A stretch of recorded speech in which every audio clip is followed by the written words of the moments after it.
মুর্শিদাবাদের হাজারদুয়ারি তো আমরা অনেকেই দেখেছি। হাজারদুয়ারি নিয়ে হয়তো হাজারখানেক ভিডিওই পাবেন সোশ্যাল মিডিয়ায়।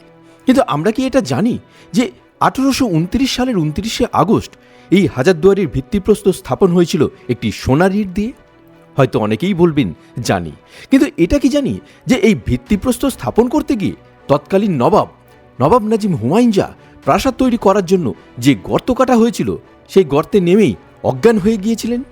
হয়তো অনেকেই বলবেন এটাও জানি, কিন্তু এটা কি জানি যে এই প্রাসাদে মাত্র একটা রাত সপরিবারে কাটিয়ে নবাব তার পরিবার নিয়ে ফিরে গিয়েছিলেন তার পুরনো প্রাসাদে। হ্যাঁ বন্ধুরা, ইউরোপীয় কায়দায় তৈরি এই বারেকাঠি বা হাজারদুয়ারি প্রাসাদ কিন্তু নবাবের মনে ধরেনি। নতুন প্রাসাদে মহিলাদের সেরকম কোনো আব্রুর ব্যবস্থাও ছিল না খোলা চত্বর যেখানে বেগমরা প্রাকৃতিক পরিবেশে নিজেদের মতো সময় কাটাতে পারবেন। তাই নবাব এই প্রাসাদে আর বসবাস করেননি।